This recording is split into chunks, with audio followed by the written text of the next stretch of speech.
가장 낮은 곳에서 가장 영광스러운 자리로라는 제목으로 말씀 나누도록 하겠습니다. 오늘 우리가 읽은 레위기 14장은 예루살렘 성이라고 하나 화려한 그런 성벽 뒤에 가장 어둡고 처참한 그런 장소 한 곳에 대한 이야기로 오늘 말씀을 좀 시작해 보려고 합니다. 예루살렘의 남서쪽에 가면 지금은 그곳에 완전히 무덤이 있는 그런 지역인데요, 흰놈 골짜기라고 하는 그런 골짜기가 있습니다. 이곳은 낮이든 밤이든 늘 이렇게 불에 타 있고 연기가 피어오르는 것입니다. 도시에서 쏟아져 나오는 온갖 그런 쓰레기들, 오물들이 이곳에 버려지고요, 동물의 사체도 버려지고 심지어 연고가 없는 사람들의 시체도 그곳에다 버립니다. 그러다 보니까 까마귀 떼들이 몰려오기도 하고요, 들짐승들이 그곳에 오기도 하고요, 그런 어떻게 보면 가장 처참한 그런 곳이죠.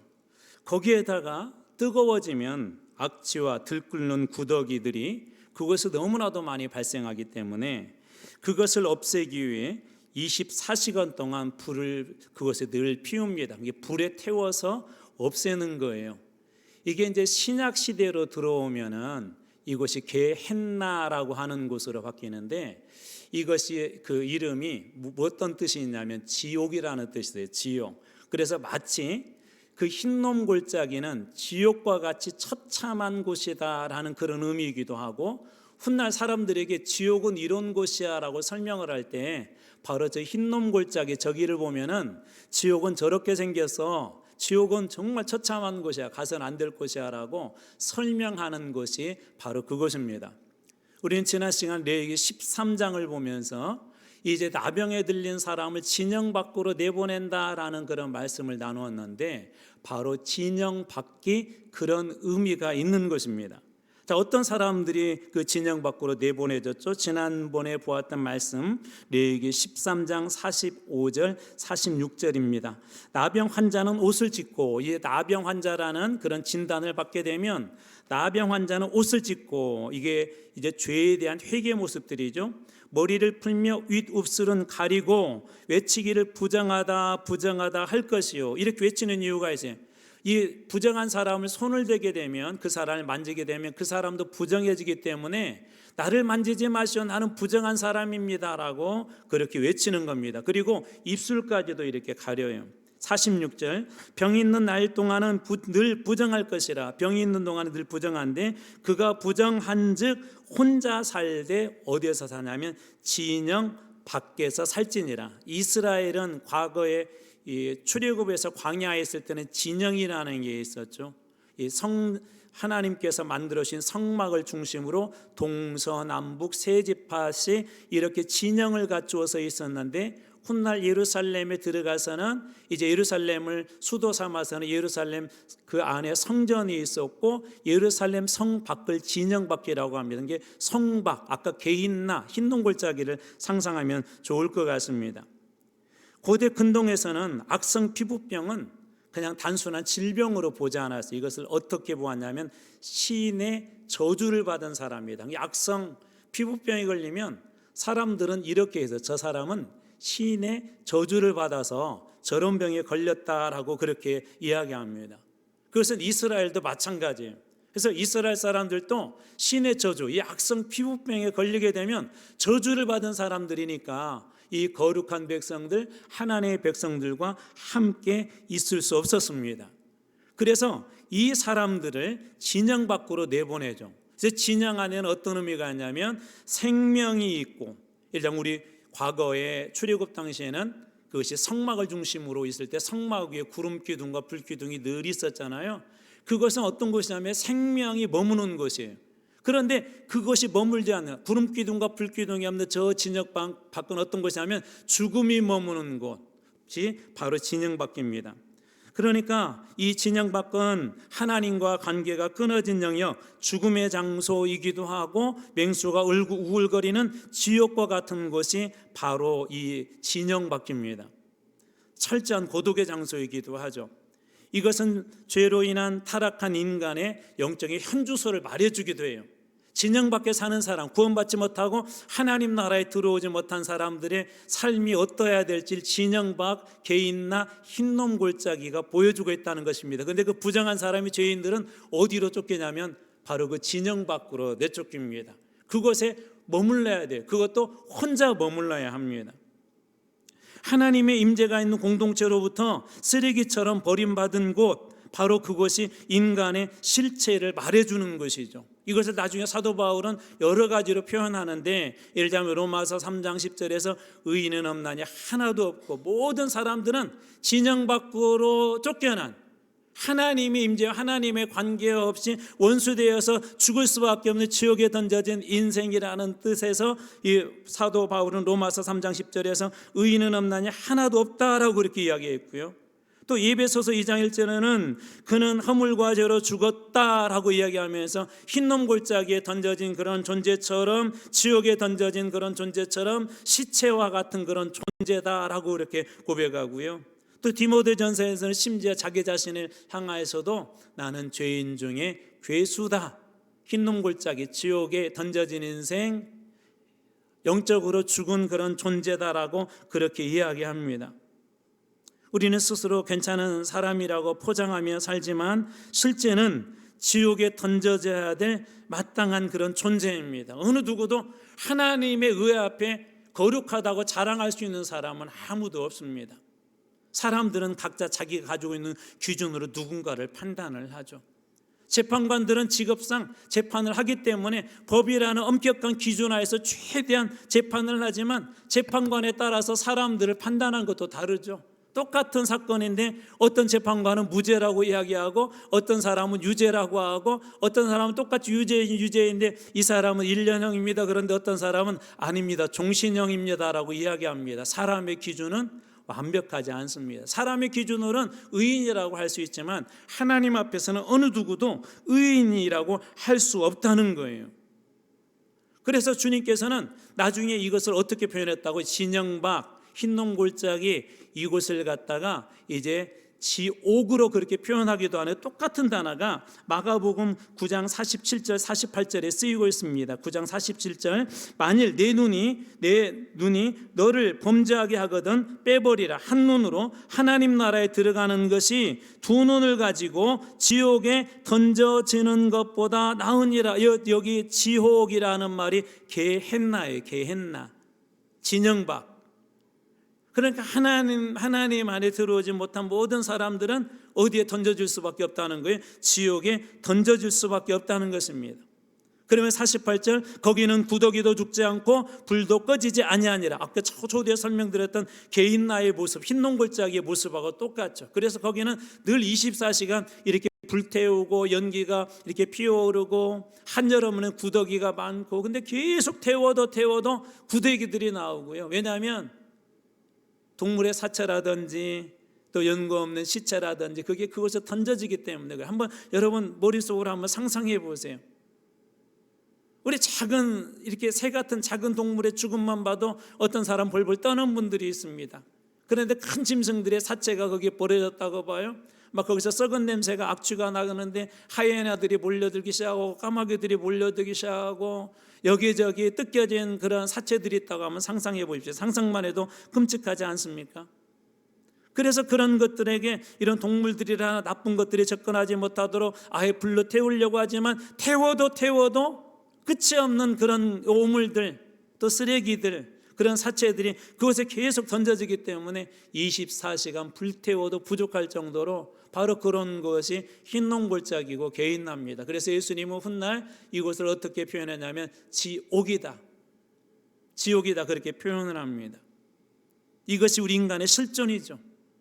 죄인들이 갈 수 있는 것은 진영 밖이에요. 죄인들이 갈 수 있는 것은 지옥밖에 없습니다. 죄인은 결코 하나님 앞에 나갈 수 없습니다. 우리가 아무리 노력을 한다 할지라도 우리의 노력으로 하나님 앞에 갈 수 없습니다. 오늘 레위기가 보여주는 14장의 그림이 그런 것들이에요. 이 사람이 스스로 생각할 때 나는 이제 깨끗해져서 나는 이제 나병에서 다 나았어라고 아무리 스스로 판단한다 할지라도 그는 진영 안으로 들어갈 자격이 전혀 없습니다. 죄인된 인간이 아무리 스스로 내가 행동을 올바르게 하고 착한 일을 많이 하고 선한 일을 많이 하고 많은 사람을 구제했다 할지라도 우리는 하나님 앞에 내가 선한 일을 했으니까 나는 이제 천국에 들어갈 수 있어 라고 하는 그런 자격을 우리 스스로가 얻을 수 없다는 거, 이게 절망이죠. 그런데 하나님께서는 거기에 절망 속에 우리를 던져주지 않고 이렇게 우리들에게 다가오셨습니다. 2절과 3절입니다. 나병 환자가 정결하게 되는 날의 규례는 이러하니라. 그 사람이 보니까 이제 나음을 입었어요. 그런데 곧 그 사람을 제사장에게 데려가는데 이렇게 되어 있습니다. 3절 보십시오. 제사장은 진영에서 나가, 어디로 나간 거죠? 그게 진영 안에서 밖으로 나간 것이죠.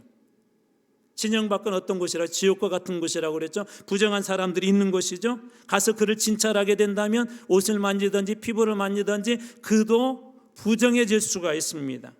그런데 어떻게 해요? 이 사람은 진영으로 들어갈 수 없어요. 이 사람은 스스로 아무리 자기가 스스로 거룩해졌다 생각한다 할지라도 거룩해질 수가 없습니다. 이 제사장이 나와서 진영 밖으로 나와서 자기를 진찰하고 당신은 이제 나았습니다라고 그렇게 선언을 하고 일정한 의식을 치료해야만이 이 사람은 거룩해질 수 있어요. 스스로 거룩해질 수가 없습니다.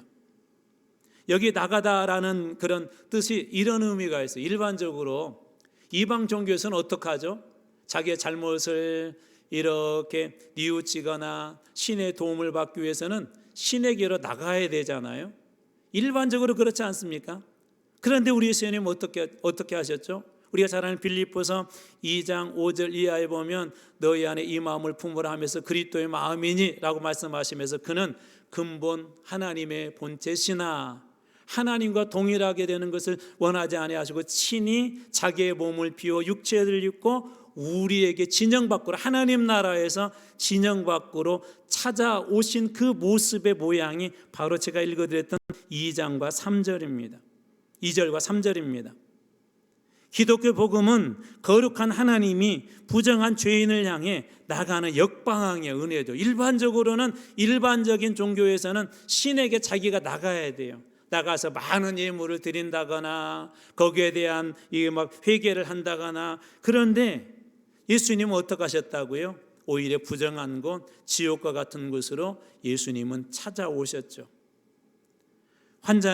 이 나병 환자는 진영 안으로 들어올 자격도 능력도 없습니다. 제사장만이 그들에게 제사장이 찾아와서 다 나았더라도 제사장이 찾아와서 진찰해주고 이제 다 나았습니다. 그리고 일정한 의식을 치러줘야만이 이 사람은 다시 진영 안으로 들어갈 수가 있습니다. 이러한 모습이 신약에서도 한 가지 그림으로 우리가 볼 수가 있는데요. 마태복음 8장 3절입니다. 예수께서, 이 사람도 나병이에요. 구약 레위기의 관점에서 여러분들이 빨리 스캔해 보세요. 자, 예수께서 손을 내밀어 그에게 대시며 그에게 대셨다 할 때 그는 어떤 사람이죠? 그죠? 나병 환자죠. 나병 환자는 레위기의 관점에서 보면 부정한 사람이에요. 부정한 사람을 누군가가 만졌다 그러면 그 부정이 그 사람에게도 전이 됩니다. 그래서 그도 부정한 사람이 돼요. 자, 그것을 머릿속에 염두에 두고 다시 한번 읽어드리겠습니다. 잘 한번 보십시오. 예수께서 손을 내밀어 나병 환자 그에게 대시며 이르시되, 예수님께서 손을 내밀어서 그에게 댔대요. 나병 환자에게 댔대요. 이르시되 내가 원하노니 깨끗함을 받으라 하시니 즉시 그의 나병이 깨끗하여 진지라. 구약의 율법에 위배가 되는 거죠. 만지면 안 돼요. 율법적으로는 만지면 안 됩니다. 만지면 그도 부정한 사람이 되기 때문에. 그런데 예수님은 말씀뿐만이 아니라 손을 대셨고 그리고 친히 죄인인 그에게 찾아오셔서 손을 대셨고 그를 예수님은 깨끗하게 치유해 주십니다. 우리가 뒤에서 한번 그 과정을 보겠지만 예수님께서 그 모든 과정들을 완성하신 거예요. 예수님이 찾아오신 거예요. 오래전에 어떤 영화인지 정확히 기억이 안 나는데 코바디스였던 것 같아요. 그 영화인 것 같은데 이 나병에 걸렸던 그런 분들이 모여 사는 곳이 있는데 그 사람들이 멀리서 사람이 오면 아까 그렇게 우리 부정하다 그러면 사람들이 멀리 돌아갑니다. 거기에다가 아무리 가족들이라 할지라도 그들을 만져주지 않습니다. 손 내밀지 않습니다. 악수도 해주지 않습니다. 머리카락 하나도 만지지 않습니다. 멀리서만 이렇게 봐요. 아직 살아있는가? 그런데 예수님은 어떻게 하셨다고요? 오히려 그들에게 찾아가셔서 그들에게 손을 내밀어서 오히려 그들을 만져주시죠. 우리 스스로는 예수님 앞에 나갈 수 없는 죄인된 존재이지만 그런 우리에게 주님께서 찾아오셨다는 것입니다. 더 큰 은혜가 있는데 찾아오셨을 뿐만 아니라 이렇게 해주셨습니다. 14장 4절과 5절을 먼저 읽어드리겠습니다. 제사장이 진영 밖으로 나가서 그 부정한 사람에게 갔죠. 그리고 진찰을 냈어요. 정결한 받은 자를 위하여 명령하여 살아있는 정결한 새 2마리. 제물이 뭐라고요? 정결한 새 2마리. 머릿속에 기억해 두세요. 백향목과 홍색 실과 우슬초로 가져오게요. 제사장은 또 명령하여 새 2마리가 있는데 그 중에 한 마리는 흐르는 물 위 질그릇 안에서 잡고, 질그릇을 기억하세요. 질그릇 안에서 잡고, 새가 2마리가 있는데 한 마리는 흐르는 물 위에, 그 질그릇 안에서 한 마리를 잡습니다. 5절, 6절, 다른 새, 또 다른 한 마리는 산채로 가져다가 백향목과 홍색실과 우슬초와 함께 가져다가 흐르는 물 위에서 잡은 새의 피, 첫 번째 새는 죽었죠. 그렇죠? 첫 번째 새에 그 피를 찍어서 나병에서 정결함을 받을 자, 아직까지 정결하게 된 건 아니에요. 진영 밖으로 제사장이 와서 이제 이렇게 의학적으로 진찰해 보니까 문제가 없어. 이제 의식을 치르는 겁니다. 새를 2마리를 준비해라. 한 마리는 흐르는 물 질그릇 안에서 잡고, 그리고 한 마리는 나병에서 정결함을 받을 자에게 7번 뿌려 정하다 하고 7번 이제 그 피를 갖다 뿌립니다. 그 사람에게. 그러면서 이제 당신은 정하게 되었습니다 하고, 한 마리는 죽었는데 이 한 마리는 들녘에 나가서 이렇게 날려보냅니다. 죽을 수 있는 원래 재물은 죽는 거죠. 근데 얘는 어떻게 되면 자유를 얻게 되죠. 우리의 인생은 질그릇과 같은 그런 인생입니다. 우리의 인생은 죽을 수밖에 없는 그런 인생이죠. 근데 그 질그릇 안에서 새 한 마리가 죽죠. 마치 질그릇과 같은 우리의 인생을 위해서 오셔서 우리가 죽어야 되는데 그가 대신 죽어줌으로 이제 모든 이 부정한 죄들을 하나님께서는 다 정결하게 할 수 있도록 이 의식을 통해 하신 것처럼 예수님도 그렇게 하시지 않았습니까? 대신 속죄의 제물이 되셨던 것이죠.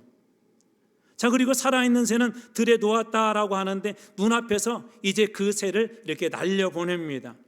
거기 어떤 걸 상징하냐면 그 피로 살아난 그리스도인들, 자유를 얻어 이제 더 이상 부정함에, 죄에, 그리고 진영밖에 살지 않아도 될 그런 영적 자유를 얻었음을 이걸 통해서 하나님께서 보여주신 것입니다. 이걸 잘 표현한 우리 옛날 불렀던 그런 찬양에도 오 우리 영혼이 벗어났도다 사망꾼인가요? 사냥꾼의 올무에서 우리 그런 찬양 있잖아요. 그 찬양의 모티브가 된 시편 124편 7절 말씀입니다. 우리 영혼이 사냥꾼의 올무에서 벗어난 새같이 되었나니. 원래는 죽어야 되는데 우리 그 한 마리 새는 어떻게 됐다고요? 이제 자유를 얻죠. 올무가 끊어짐으로 우리가 벗어났도다. 더 이상 사망에 묶여있지 않아도 되고 개인 나에 거하지 않아도 되고 동물 시체와 썩은 냄새나와 같은 지옥과 같은 곳에 머물지 않아도 될 그런 영적 자유함을 얻게 해두신 것입니다. 무엇을 통해서? 대속을 통해서.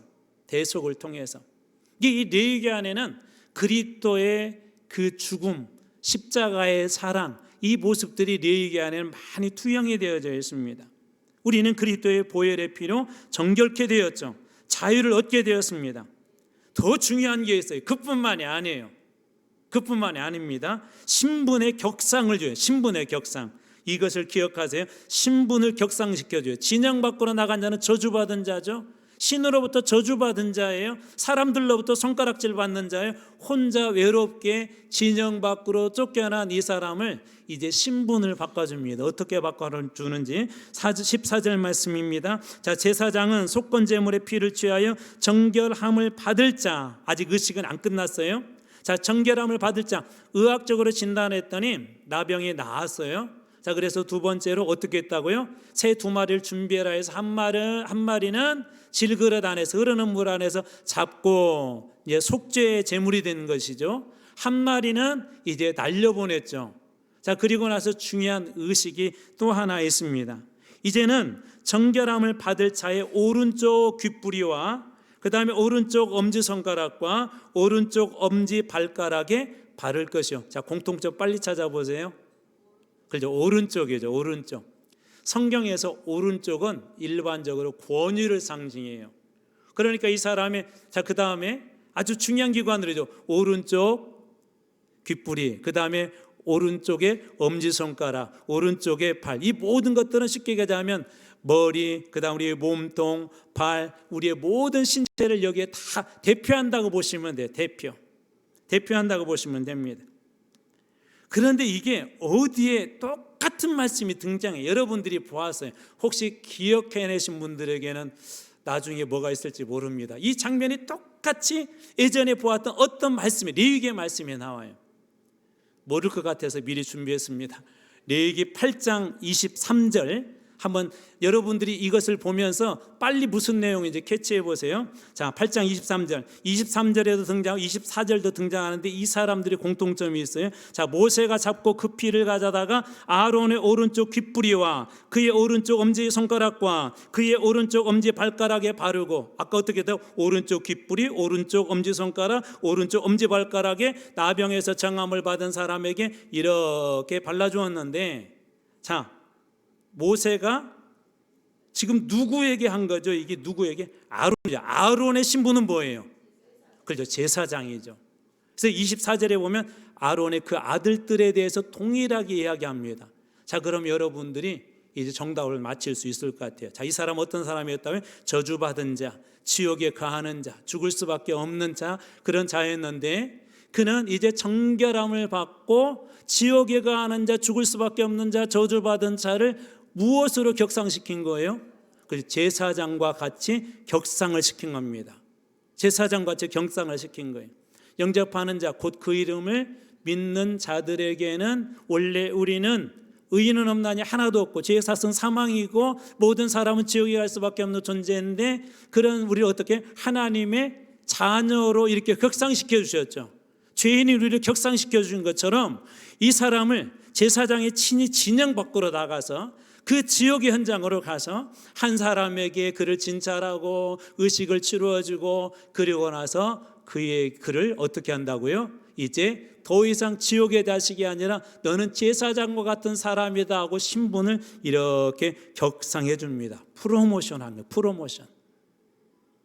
여기 안에도 중요한 이 몇 가지 신체 부위가 주는 의미들이 있습니다. 오른쪽은 앞에서 설명드린 권위가 있다고 그랬어요.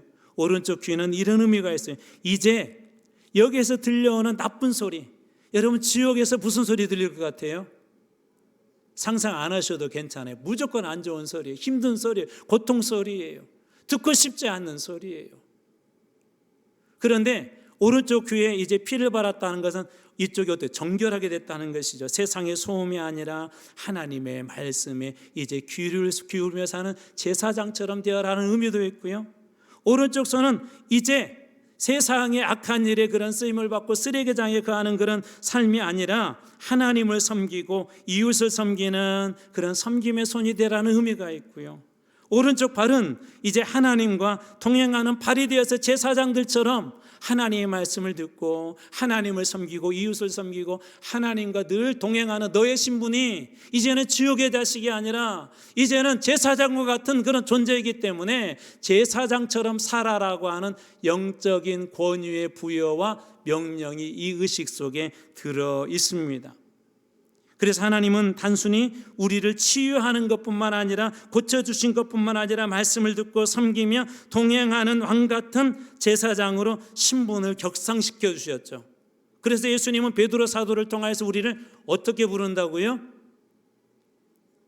왕같은 제사장처럼 우리를 격상시켜 주죠. 예수님 어떻게 우리를 부르신다고요? 왕같은 제사장으로. 잘하는 말씀 레위기 2장 9, 베드로전서 2장 9절입니다. 그러나 너희는 택하신 족속이요 왕같은 제사장들이다. 이제 레위기 14장 말씀을 여러분들이 이해하니까 왕같은 제사장, 우리는 될 수 없는 존재인데 왜 우리가 왕같은 제사장으로 불린 줄 알 수 있겠죠. 무엇이 바뀐 거예요? 신분이 바뀐 거죠. 신분에 대한 이야기하면서 왕자와 거지 이야기 여러 번 말씀드렸어요. 늘 길거리에서 구걸했던 그 한 사람이 어느 날 자기 신분이 왕자라는 걸 깨닫게 되고 그는 환복을 하죠. 몸을 깨끗하게 씻습니다. 머리를 다듬습니다. 온몸에 좋은 향을 바릅니다. 그리고 이제 왕자의 옷을 입습니다. 그가 거하는 곳은 이제 길거리, 이 추운 곳이고 길거리고 냄새나는 곳이 아니라 왕궁 안에 그는 이제 거하게 될 거예요. 신분이 바뀌었죠. 그런데 어느 날 그냥 신분도 바뀌고 옷도 다 바뀌었는데 이제 그를 왕자님이라 사람들이 부르는데 그 왕자가 다시 그 쓰레기장에 가서 쓰레기장이나 뒤지고 있고 또 그 앞에서 사람들 앞에 구걸하면 되겠습니까? 안 되겠습니까? 안 되겠죠. 우리는 왕 같은 제사장이기 때문에 그렇게 살면 안 된다는 거예요. 자, 그렇다면 이와 같은 은혜를 누가 누릴 수 있을까요?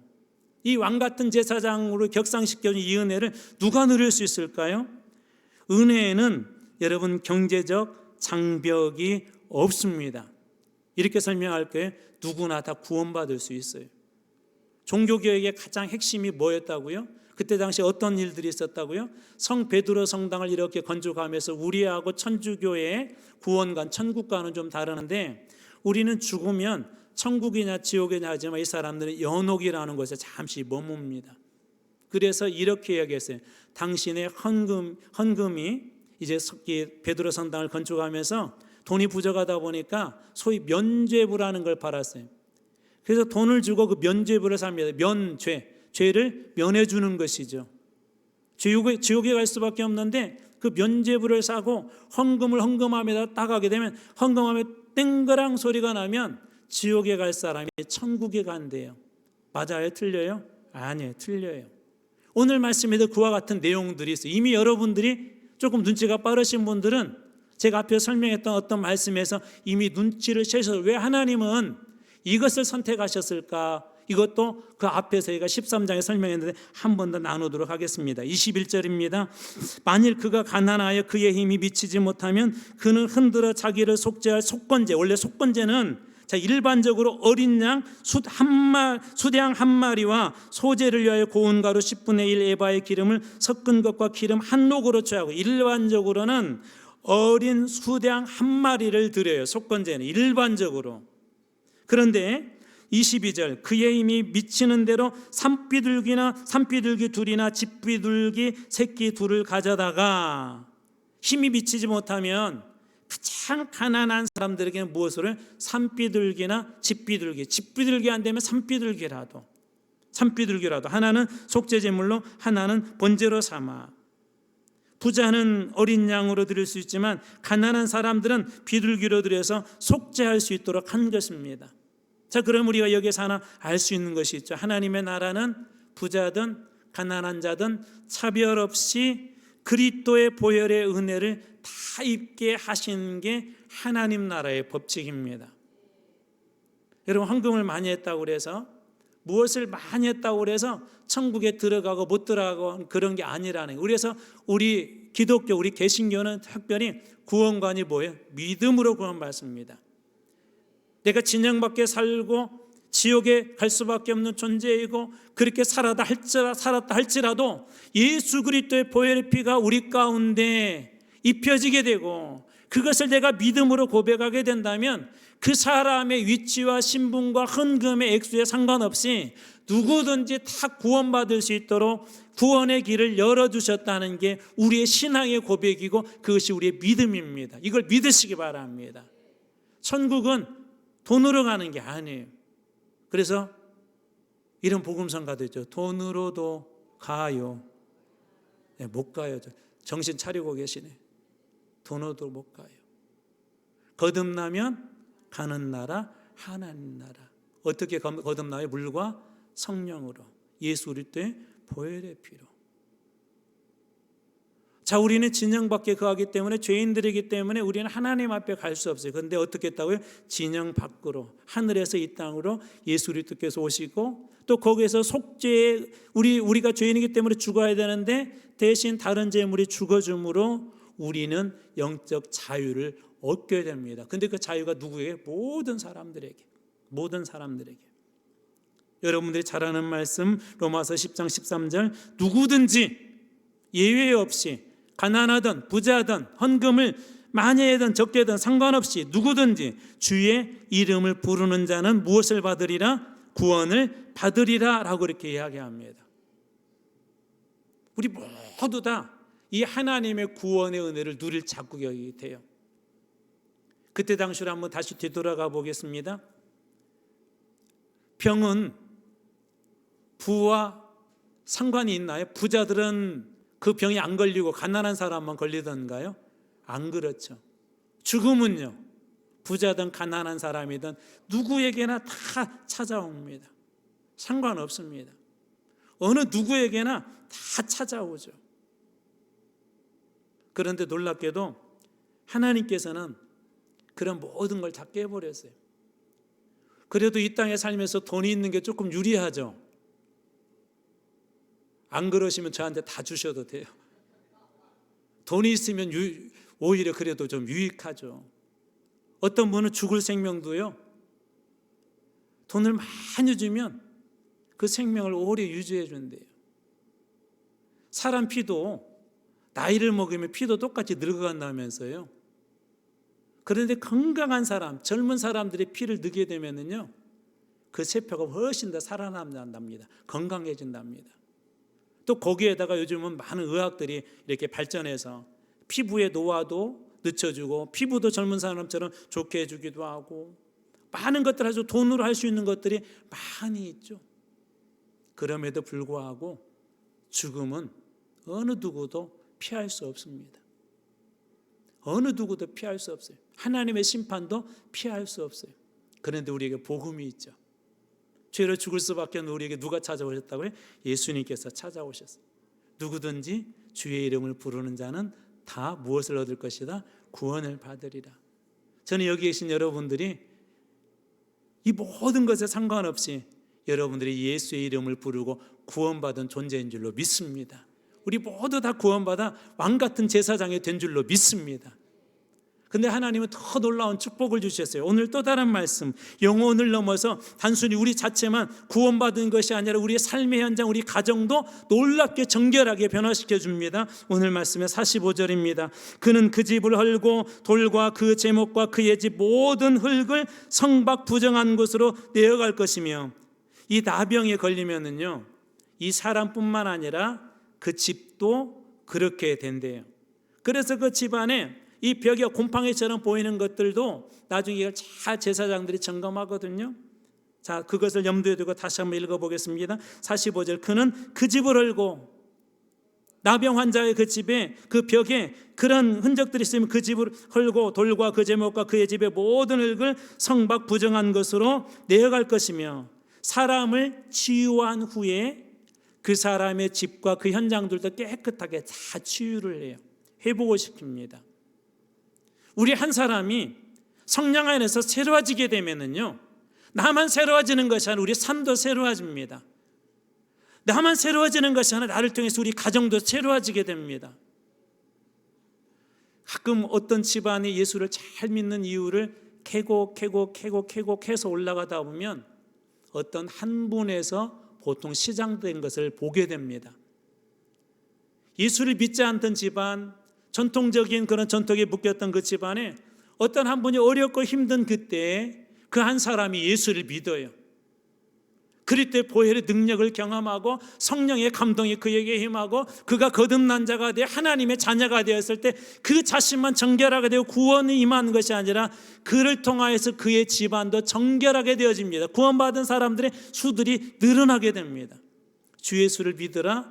그리하면 너뿐만 아니라 내 집안도 너의 집도 구원을 받을 것이다. 그래서 여러분, 구원받는다는 건 단순히 나만 정결하게 되는 것이 아니라, 나만 거룩하게 되는 것이 아니라 하나님께서 그 사람을 통하여 그의 집의 외적인 환경까지도 다 변화시켜 준다는 것입니다. 내가 거룩한 제사장이 되었다면 그 하는 거처도 그렇게 바뀌어야 되겠죠. 나의 삶까지도 그렇게 되어야 되겠죠. 뿐만 아니라 오늘날 비유로 하자면 교회 안에서뿐만 아니라 밖에서도 동일한 삶을 살겠죠. 동일한 삶. 어느 병원을 이렇게 가게 되었는데 몇 번 이렇게 왔다 갔다 하게 되었는데 의사 선생님이 나중에 머뭇머뭇하던데 저한테 질문하더라고요. 혹시 목사님 아니세요? 목사님 아니세요? 사람들은 대충 알아요. 저 사람 그리스도인이다. 저 사람 보니까 목사 같다. 왜냐하면요, 우리 안에는 그런 영적인 그런 것들이 있어요. 향기가 있는 곳에 이렇게 다 갔다 오면, 향수 있는 곳에 갔다 오면 우리 몸에도 그 향수가 배잖아요. 사람들이 100%는 아니라 저 사람 예수 믿는 사람 같은데. 오늘 또 우리 연세 드신 집사님 한 분이 이렇게 병원에 입원했다가 제가 신방을 가려고 그랬는데 퇴원하신다고 그래서 마침 여기를 지나간다고 그래서 교회를 들리시겠다고 그래 오시라고 이렇게 기도를 해주셨는데, 그 아드님을 제가 늘 볼 때마다 목사님 같기도 하고 장로님 같기도 하고, 근데 오늘 실토를 하시더라고요. 목사님, 제가 실은 서울에 아주 유명한 교회입니다. 그 교회 장로입니다. 느껴져요. 사람들이 볼 때요, 느껴져요. 우리에게는 그런 어떤 영적인 그런 향수들이 있어요. 저는 여러분들의 삶의 현장에서 그리스도의 향기로 그것을 갖다가 바꿔놓는 여러분들이 되게 주님의 이름으로 축원합니다. 그래 자기 자신만 정결하게 되는 거야. 어떻게? 집도 정결하게, 집안도 정결하게 이제 다 바뀝니다. 자, 이제 결론입니다. 자, 그렇다면 레위기 14장은 우리들에게 보여주는 복음의 위대한 드라마 한 편을 구약의 형태로 14장에 기록해 놓은 거예요. 단순한 위생법이 아니죠. 그냥 단순히 격리를 시켜서 나병이 우리 공동체에서 생기지 않았으면 좋겠어가 아니라, 한 사람의 병에 걸렸던 그 사람이지만 그 사람을 찾아가서, 그에게 찾아가서 부정해질 수도 있고 지옥이라는 그런 환경이지만 진영밖 죄인인 우리에게 찾아오신 뿐만 아니라, 그리고 우리를 그리스도의 보혈로 씻어주시고 또 심지어 우리를 신분에 격상시켜서 왕같은 제사장으로 변화시켜 주시는 구원의 큰 드라마가 바로 이 레위기 14장 속에 들어 있습니다. 그러므로 이제 더 이상 진영 밖에 머무는 자가 아니라 진영 안에 있는 거룩한 제사장이 되어서 여러분의 귀, 여러분의 손, 여러분의 발, 모든 전인격이 예수 그리스도로 통하여서 거듭난 그런 인생이 되어 세상 속에서 하나님의 영광을 드러나는 그런 존재로 하나님의 뜻 가운데 사시는 여러분들 다 되시길 바랍니다. 우리 로마서 12장 2절 말씀이 우리들에게 준 도전을 읽고 이제 말씀을 마치도록 하겠습니다. 오늘 이 말씀을 같이 한번 읽어보겠습니다. 시작. 너희는 이 세대를 본받지 말고 오직 마음을 새롭게 함으로 변화를 받아 하나님의 선하시고 기뻐하시고 온전하신 뜻이 무엇인지 분별하도록 하라. 이제 마무리합니다. 자, 우리는 원래 어디에 살았어요? 진영 안에, 진영 밖에? 진영 밖에. 우리는 하나님 앞에 갈 수 있어요? 갈 수 없어요? 갈 수 없어요. 진영 안으로 갈 수 없어요. 그래서 제사장 대신 예수 그리스도가 친히 진영 밖으로서 우리를 찾아주셨죠. 자, 그 다음에 또 무슨 변화? 어떤 걸 격상시켜줬다고요? 우리의 신분에 격상시켜주셨어요. 자, 그러면 이제 신분에 맞게 우리 자신뿐만 아니라 어디까지도 우리의 삶의 현장, 우리의 집까지도 변화시키며 사는, 거룩하게 사는 그런 그리스도인이 되어야 될 줄로 믿습니다. 이 복음의 드라마를 우리는 14장에서 짧게 보았지만 이제 여러분의 삶의 현장에서 여러분들이 가는 곳들마다 복음의 드라마의 역사가 쓰여지는 그러한 여러분들 다 되시길 주님으로 축원합니다. 기도하겠습니다.